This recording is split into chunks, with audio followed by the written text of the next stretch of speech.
자, 우리 오늘도 주식계 미다스의 손을 모셔보도록 할 텐데 나에게 송기훈 전문가는 어떤 존재입니까? 아버지와도 같은. 아버지 나왔어요. 또. 통장의 자릿수를 바꿔주실. 통장의 자릿수를 0을 더 불려주는, 예. 모범생으로 만들어주신 스승입니다. 나를 모범생으로 만들어준 선생님. 저는 이렇게 표현하고 싶습니다. 새빨간 빛을 우리에게 내려주는 태양. 예, 우리 송기훈 선생님 안녕하세요. 안녕하세요. 반갑습니다. 반갑습니다. 가장 마음에 드는 수식어는 뭐 어떤? 가장 마음에 안 드는 수식어를 고르요. 예, 마음에 안 드는 거. 아버지. 왜죠? 삼촌이라고 하면 내가 좋아할 텐데 아버지라고 해서 네. 시작부터 아주 안 좋게 찍히고 가는군요. 좋아요. 예. 오늘은 이제 어떤 강의를 들려주실지, 그리고 오늘은 진짜 중요한 거라고요. 예, 기존에 이제 강의가 어떤 기업의 내재 가치를 분석하는 거였으면 이제 오늘은 그거를 어떤 자리에서 사야 되는지 흔히 많이 하는 이제 기술적 분석, 다른 말은 이제 차트 분석이라고 하죠. 네. 예, 차트 분석을 이용해서 어떤 자리에서 사야지만 수익을 극대화할 수 있는지 그 강의를 좀 준비해 왔습니다. 네. 기술적 분석을 통한 매수 포인트 잡는 방법. 아래 전화번호로 문의 주시면 더 많은 걸 알아가실 수가 있습니다. 카카오톡 채널 852 송기훈 친구 추가도 부탁을 드릴게요.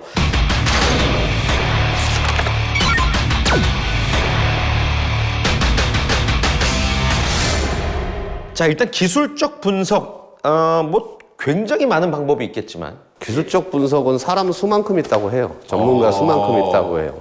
그리고 각종 이론이 굉장히 많습니다. 기술적 분석 이론도 많고 차트를 이용한 분석도 많은데, 근데 그거는 다 결과를 가지고 설명하는 거거든요, 사실. 보통 책에서 가장 많이 나오는 게 21선 눌림목이평 매매 들어보셨죠, 다들? 주식한다는 분은 다 들어보셨을 거예요, 좀만 하시는 분은. 근데 그대로 하면은 절대 수익 안 나죠. 안 납니다. 이 기술적 분석이란 거는 심리 분석이나 마찬가지거든요. 주식은 90%가 심리예요. 이 정도 빠졌으면 내가 사야겠다. 이 심리가 있어요. 심리가 뭉쳐있는 자리가 지지가 일어납니다. 그리고 난 이 정도 수익 났으면 팔아야 돼. 나 불안해. 나 지금 10% 수익 났는데 이거 다시 뱉어낼 것 같아. 불안해. 많이 그러시죠. 조금 수익 나면 못 참겠지. 미치겠어요. 네. 그리고 팔고자 하는 심리가 굉장히 강해지는 자리가 있어요. 그렇게 되면 저항이 생깁니다. 거기. 여기서 맹점이 하나가 있는 게 뭐냐면 이평선이 5, 10, 15, 20 쭉 있잖아요. 그죠? 어느 선에나 주가는 걸리게 돼 있어요. 5일선 깨지면 11선에서도 걸리고 11선 깨지면 15일선에서 걸리고. 그럼 거기에 맞는 사례를 갖다가 들고 와서 설명하는 것 뿐입니다. 기술적 분석이라고. 아까도 얘기했잖아요. 기술적 분석은 매매하는 사람 수만큼 있습니다. 그래서 저는 사실 개인적으로 20일 이평선 매매를 안 합니다. 안 좋아해요, 사실은. 근데 중요하게는 여겨요. 왜냐면은 가장 좋은 거는 시장에서 가장 많이 사용하고 있는 방법이 가장 좋습니다. 가장 많이 사용하고 있는 기술적 분석은 역시 21선을 이용한 매매거든요. 제가 여태까지 겪어보고 경험한 의하면은 그냥 일반적이고 가장 많이 통용되는 방법이 가장 좋더라. 그걸 오늘 들어볼 수 있는 거죠? 예. 네, 기술적 분석 역사를 잠깐 제가 소개를 시켜드리면은요. 보통 다우 이론에서 좀 1880년대 이미 시작이 돼가지고 굉장히 오래됐어요. 벌써 거의 100년이 넘죠, 역사가. 시장에서는 우리나라뿐만 아니라 미국이나 선진 증시에서도 수많은 기술적 분석가들이 있습니다. 시장에서는 나름대로 굉장히 잘 맞아요. 기본적 분석을 플러스에다 바탕에다가 놓고 기술적 분석을 이용하면은 굉장히 수익을 극대화시킬 수가 있습니다. 그래서 기본적 분석도 중요하고 기술적 분석도 중요합니다. 그래서 어느 것 하나를 소홀히 하시면 안 돼요. 적어도 주식을 한다 그러면은 기본적 분석을 베이스로 깔고 진입 시점은 기술적 분석으로 잡아야 돼요. 왜냐하면은 기술적 분석은 사람의 욕심이라든지 모든 현상이라든지 모든 요인들이 다 차트에 반영이 돼서 나타난다고 보고 하는 게 기술적 분석이에요. 실적이 아무리 좋은 회사가 있지만은 반영이 안 되는 경우가 많거든요. 늦게 반영이 되고 시장에서 주목을 못 받아서 수급이 꼬이면은 못 올라가죠. 근데 기술적 분석은 그 즉시 반영이 됩니다. 그래서 매수 포인트를 잡을 때 굉장히 유용하고 굉장히 또 오래된 방식이다. 혹시 뭐 주의사항이나 유의사항이 그래도 있겠죠, 당연히? 그렇죠. 뭐 여러 가지 기법이 많아요.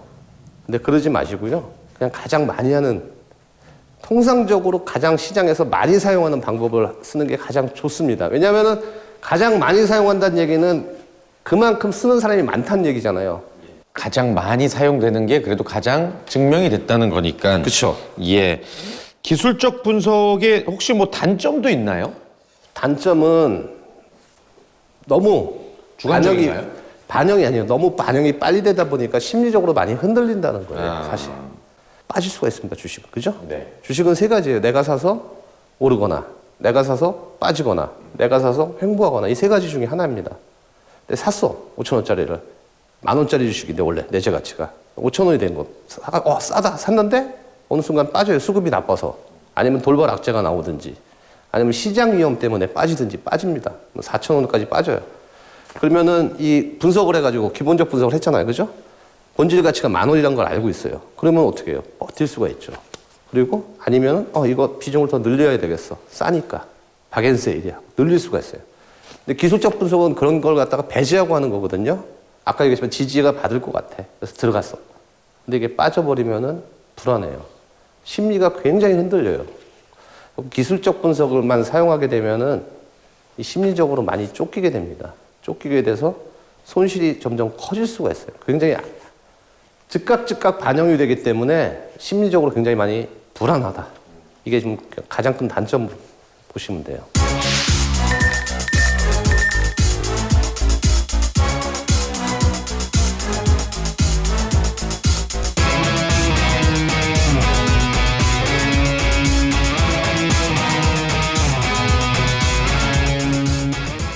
차트를 갖다가 분석하는 이유가 뭐냐면요. 과거에 일어났던 현상이 미래에도 반복된다는 가정하에 분석하는 겁니다. 그 어떤 주식을 샀어요. A라는 주식을 샀는데 이게 올라가다가 빠지면은 21선 오니까 다시 올라가더라. 이게 경험입니다. 그죠? 경험이죠. 이런 현상이 일어나니까 앞으로도 똑같이 이런 현상이 일어날 거야. 그런 가정하에서 분석하고 들어가는 거죠. 근데 이게 안 맞느냐? 굉장히 잘 맞아요, 또 의외로. 그게 왜 잘 맞냐면은 이 군중심리라고 하잖아요. 어떤 주식이 막 좋다고 그래. 그러면 사잖아요. 그죠? 친구가 따라 사잖아요. 그죠? 그러면은 어떤 군중심리가 모여서 하나의 특이점을 형성합니다. 그래서 그게 힘으로 바뀌어요. 사고자 하는 힘이든 팔고자 하는 힘이든. 이게 계속 반복이 돼요. 동학개미 운동이 일어났었죠. 그죠? 서학개미 운동이 일어났었죠. 그게 뭡니까? 주식으로 많이 보니까 나도 해야겠다. 그죠? 군중심리가 확 뭉쳐버리니까 주식시장에 자금이 들어와요. 자금이 들어오니까 주가는 급등해버렸죠. 최근에 좀 안 좋죠. 식으니까 빠져나갑니다. 군중심리가 빠져나가니까 주가는 어느 정도 고점이 일어나게 되죠. 그러니까 이게 계속 반복돼요. 그래서 잘 맞아요, 의외로. 이 심리도 그러니까 주식은 심리라고 그랬잖아요. 이 심리로 오르고 내리고 반복되고. 그래서 그거를 분석을 해서 공략하는 거죠. 단, 제가 말한 거는 이제 단순히 기술적 분석만 하는 게 아니라 기본적 분석의 바탕하에서 매수 포인트 잡는 대로 이용해라. 오늘의 핵심 포인트입니다. 그러면은 이제 말씀해 주신 내용들을 토대로 좀 사례를 들어봐 주실 수가 있을까요? 예. 자, 이동평균선을 이용해서 매매하는데 보통 단기 매매, 중기 매매, 장기 매매를 얘기해요. 근데 단기 매매는 5일선, 11선, 21선을 매매를 하고 중기 매매는 주봉으로 20주선, 20주선을 보고 매매를 합니다. 그다음에 장기 매매는 20개월 선을 보고 매매. 이거는 이제 제가 매매하는 방법이에요. 다른 분들은 뭐 여러 가지를 많이 써요. 저는 일봉은 안 봅니다, 사실. 일봉은 아까도 얘기했다시피 일봉은 노이즈가 굉장히 많습니다. 노이즈가 많다는 얘기는 많이 심리적으로 흔들린다는 얘기예요. 근데 20주선 같은 경우는 20주, 4개월 동안의 평균 가격이에요. 그러면 4개월이면은 어느 한 경기가 좋았다 나쁘다 반복되거든요. 짧은 반복이 돼요, 경기가. 짧은 경기가 반복될 때 주로 잘 맞습니다. 그 다음에 20개월은 말 그대로 1년하고 거의 2년 가까이 되잖아요. 그죠? 어느 한 경기가 좋아지잖아요. 그럼 한 2년 동안은 굉장히 좋습니다. 그리고 작년부터 꺾이기 시작했죠. 한 6개월 또 꺾이면 다시 또 한 2년 좋아지고. 이런 식이에요. 그래서 가장 제가 많이 사용하는 방법은 사실 20개월 선을 이용해서 매수 포인트를 많이 잡아요. 그러니까 기본적 분석해가지고 주가가 본질 가치보다 싼 거. 그거를 갖다가 매수 포인트를 잡을 때 20개월 선을 이용해서 거기서 매수 포인트를 잡습니다. 삼성전자가 작년 연초에 고점을 찍고서 하염없이 빠졌죠. 레포트들 많이 나오고 안 좋다고. 모건 스탠리에서 매도 레포트 나오고 굉장히 안 좋은 얘기가 많이 나왔습니다. 그때 저는 이제 자동차 얘기했었고 반도체 얘기했었어요. 그 이유는 제가 이제 분석해서 많이 설명을 드렸는데 그때 당시에 이제 반도체가 메모리 가격이 하락한다고 그러는데 사실 메모리 가격이 하락한 게 아니라 PC용 메모리 가격이 하락한 거예요. 근데 이런 거를 시장에서는 얘기를 안 해주더라고, 분석하는데. 이 PC용 메모리 같은 경우에는 전체 메모리 시장에서 삼성전자가 15%밖에 안 돼요. 차지하는 비중이 크지가 않습니다. 근데 이 15%밖에 안 되는 PC용 메모리 가격 급락 갖고서 삼성전자가 안 좋다고 두들겨 팬 거죠. 두들겨 패다 보니까 주가는 하염없이 빠졌습니다. 그죠? 여기가 연초에 고점이죠? 현재 자리예요, 지금. 하염없이 빠졌어요. 근데 어디까지 빠졌냐? 월봉으로 잠깐 보죠. 노란색 보이죠? 맨 끝에 1,000원짜리 20개월 선이에요. 딱 그 자리에서 리바운딩이 나오죠. 그러면은 여기서 바로 앞에 빠질 때도 보시면은 20개월 선 노란선에서 반등 나오죠. 거기까지 급락을 나옵니다, 항상. 왜냐하면 이게 제가 아까 얘기했죠. 경기 사이클이라고. 한 보통 2년 정도 주기로 경기 사이클이 좋았다 나빴다의 반도체는. 그럼 마찬가지로 얘도 하염없이 빠지다가 20개월 선에서 반등을 못 줘요. 맨 처음에 보시면. 그러다가 20개월 선 딛고 돌파하니까 올라가기 시작하죠. 왜냐하면 반도체 가격이 상승으로 전환하는 거죠. 삼성전자를 예를 들었는데 PC용 메모리 가격이 15%밖에 안 됐는데 하락했잖아요. 하락했는데 삼성전자 실적은 사상 최대 실적이었거든요, 사실. 단지 메모리 가격이 하락하니까 그러면서 빼버립니다. 근데 얘가 실적이 진짜 안 좋았냐? 아니죠. 삼성전자 실적 안 좋았어요. 어저께 삼성전자 실적 발표 보셨습니까, 여러분들? 네, 삼성전자 실적 발표했는데 작년 최대 실적이에요. 그러니까 20개월 선에서 바로 리바운딩이 나와버려요. 찾아보시면 아실 겁니다. 대부분 우량주들은 실적 좋은 애들은요 20개월 선까지 빠지면 반등이 나와요. 추천드렸던 종목들 찾아보시면 대부분 아실 거예요. 다 이런 자리에서 드렸어요. 거의 다. 단 조건이 있죠. 기본적 분석가 쌓야죠. 그죠? 자, 중기로 포인트 잡는 것도 마찬가지죠. 노란색 20주선이에요. 노란색에서 반등 나옵니다. 그러니까 노란색 선까지 빠졌다고 사는 게 아니에요. 기다리세요. 기다렸다가 양봉으로 강하게 반등이 나옵니다. 그때 들어가는 거예요. 그때. 주식은 싸게 사는 게 아니라 비싸게 사는 거예요. 개인들이 가장 문제가 되는 게 뭐냐면 주식을 싸게 사려고 빠지니까 10만 원 하던 게 8만 원 왔어. 나 이거 사야 돼. 싸. 어느 날 보니까 7만 원 돼 있어요. 빠졌어. 나 싸. 또 사. 나중에 5만 원 거였어요. 싸다고 사요. 그래도 어떻게 해요? 망하죠. 경험 있는 분들 손 한번 들어보세요. 물 타다가 하염없이. 이게 주식은 제가 항상 강조하는데 주식은 싸게 사지 마라. 비싸게 사라 이렇게 강조를 해요. 그럼 이걸 갖다 이제 사람들은 오해를 하는데 확인하고 여기서 사지 말라는 얘기예요. 올라간 다음에 조금 더 좋은 비싼 가격 주고 사라는 얘기예요. 그러니까 바닥을 확인하고 사라는 얘기예요. 그러면은 대부분 경기가 좋아지잖아요. 실적들이 좋잖아요. 실적이 좋은 주식은 20주선에서는 반등이 나옵니다. 그리고 20개월 선에서 반등이 나오고요. 기술적 분석이 아까도 얘기했지만 수만 가지가 있습니다. 근데 가장 많이 사용하는 거는 이평선 분석이에요. 이평선 분석에서 20, 20, 20, 21선, 20주선, 20개월 선. 이게 가장 많이 사용을 해요. 그래서 가장 보편적인 게 가장 좋은 방법이다. 지금 말씀해 주신 게 이제 그래도 다른 분들도 그렇고 뭐 가장 많이 사용되는 분석 그쵸. 방식이다라는 거죠. 예. 그 100년이 넘는 역사 동안 차곡차곡 쌓여왔던 거거든요. 쌓여온 거 중에서 가장 많이 사용하는 방법이에요. 이평선 분석 방법이. 기술적 분석을 역행하는 그런 차트의 흐름도 많이 있긴 있나요? 그렇죠. 보통 역배열이라고 그러죠. 이렇게 예. 보시면은 5일선, 11선, 21선, 61선, 121선 이렇게 차례차례 되는 걸 정배열이라고 그래요. 근데 역배열이 되는 게 있습니다. 맨 위에가 121선, 그 다음에 61선. 이런 거는 말 그대로 주가가 계속 빠지죠. 아무리 좋은 주식도요. 역배열로 되면 빠져요. 저평가돼도. 지금 주봉으로 보면은 정배열이잖아요. 삼성전자 일봉으로 보면 여기서 역배열 됐어요. 6만 전자 갔었죠? 그죠? 보통 여러분들이 중장기 투자할 때 일봉에서 역배열이 되잖아요. 단기적으로는 고점 나와요. 일봉에서 역배열 됐을 때 단기적으로는 한번 차익, 절반 정도는 차익하고 넘어가도 돼요. 근데 이제 주봉에서 역배열이 아니면은 다시 올라옵니다. 근데 주봉까지 역배열이 됐을 때가 있어요. 주봉까지. 그러면 중기적으로 한번 정리를 해줘야 돼요. 근데 월봉으로 보면 정배열이면 다시 올라와요. 월봉이 정배열이라는 얘기는 아직 그 산업의 정점이 안 지났다는 얘기예요. 산업의 정점이 지나면은요, 월봉까지 역배열로 바뀌어버립니다.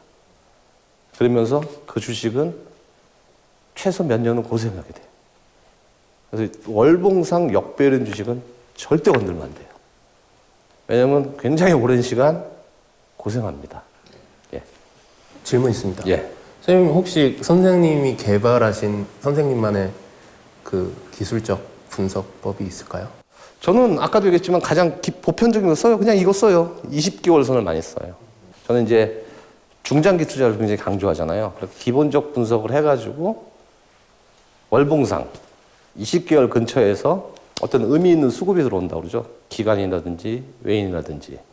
그리고 어떤 공시가 나온다든지 좋은 호재성 공시가 나오든지 그런 주식이 20개월 선까지 내려오면 주로 매집을 합니다. 한 번에 안 하고 분할 매집. 제가 예전에 했던 333 세 번 분할해서 매집을 해서 들고 가요. 보면은 들어가는 자리가 그 개인들은 보통 어디서 들어가냐면요. 이 월봉상 가장 꼭지에서 많이 들어가요. 왜냐하면은 그때가 되면은 뉴스에도 굉장히 많이 회자가 되고요. 그 다음에 모든 언론의 관심도 많이 받고 어떤 사회 트렌드화 돼버려요. 그래가지고 글로 자금이 쏠립니다. 그러면 개인들은 분화방처럼 들어가게 돼 있어요. 저는 절대 안 들어가요, 그런데. 아직은 저는 뭐 조금 어려운 영역 같지만 그래도 계속 그런 분석 표를 보면서 좀 눈이 길러질 것 같다는 생각은 드네요. 가장 쉽게 설명해 드릴게요. 이게 노란색이 20개월 선이거든요. 20개월 선에 붙어서 양봉일 때 사시면 돼요. 20개월 선에 붙어서 예. 양봉일 때. 예. 그런 종목만 공략하시면은 뭐 테마주나 이런 거 말고요. 실적이 뒷받침되고 어떤 업종 대표주라든지 이런 거를 이 자리에서 들어가시면 돼요. 좋습니다. 관련해서 궁금하신 사항은 아래 전화번호 그리고 카카오톡 852 송기훈 친구 추가해 주시면 되겠습니다. 많이 질문 주시길 바라겠고요.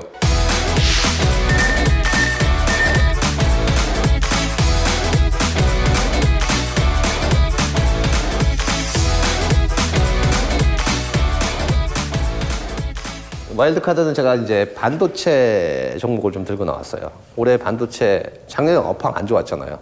그 삼성전자가 반도체 30조 정도 투자를 한다고 그러죠. 그리고 올해부터 DDR5 원년이 되거든요. DDR4에서 DDR5로 넘어가요, 반도체가. 그러면은 테스트 공정이 필요하거든요, 다시. 테스트 장비가 다르기 때문에. 이 테스트 장비가 꼭 필수로 들어갑니다. 이 테스트 장비에 우리나라에서 굉장히 큰 업력을 가지고 있는 그런 회사입니다. 그래서 오늘 갖고 온 거는 반도체. 저번 시간에는 제가 호텔 레저로 갖고 왔잖아요. 두 번째는 반도체. 뭘까요? 이렇게 하면 와서 모르겠죠. 모르겠다.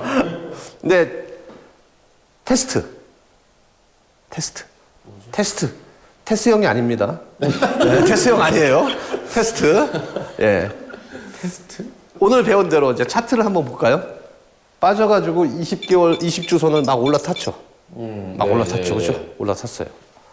중기로는 이거 보고 매매한다고 그러면 되죠. 반도체는 지금 쭉 올랐다가 빠졌잖아요.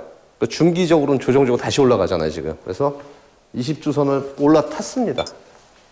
네. 이런 자리에서 들어가면 돼요. 실전입니다, 이런 게. 아시겠죠?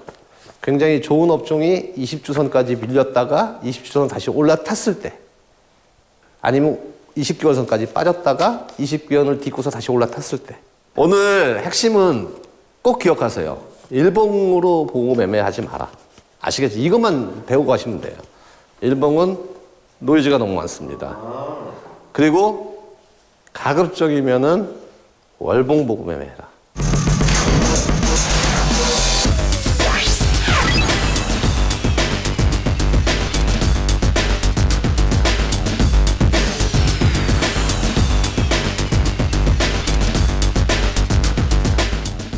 저는 개인적으로 사실 이 월봉 보고 매매를 해가지고 굉장히 좀 수익률이 좋습니다, 사실은. 전문가님도 예상이 빗나갈 때가 있나요? 근데 당연히 있겠죠. 당연히 있죠. 저도 이제 승률이 좋으시다는 거죠. 승률이 좋죠. 승률이. 예. 이제 손절 없는 주식은 없습니다, 사실은. 저도 손절해요. 뭐 100% 수익 나는 거의 신의 영역이죠. 그러니까 손절을 최소화하되 끌고 가진 않는 거예요. 아무튼 이 종목을 가지고 분석을 해보고 또 이게 저희도 스스로 확신이 생기면 한번 뭐 모의 투자를 넘어서 이제는 진짜 투자를 해도 될 것 같다라는 생각이 드네요. 이제 제가 두 가지를 했죠. 기본적 분석하고 기술적 분석하고 두 가지를 다 강의를 했어요. 근데 이제 그 두 가지만 접목해서 투자 원칙을 세워가지고 적립식으로 중장기 투자하시면 아마 굉장히 성과가 좋을 거라고 생각해요. 지금 이 종목도 중장기로 바라봐야 될. 네, 제가 드리는 종목은 전부 다 중장기 종목이에요. 중장기. 그래서 단기 매매는 저는 안 하거든요, 사실은. 그래서 시간을 통해서 설명하는 종목들은 전부 다 중장기로 큰 수익을 올릴 수 있는, 그리고 리스크는 좀 프리한 종목을 소개시켜드리고 있습니다. 감사합니다. 예. 자, 오늘도 진짜 재밌고 쉽고 그리고 또 종목까지 와일드카드까지 이렇게 꽉 채워서 강의해 주시는 우리 송기훈 전문가님께 감사 말씀 전하면서 인사드리겠습니다. 전체 차렷! 선생님 경례 고맙습니다. 감사합니다. 감사합니다. 고맙습니다.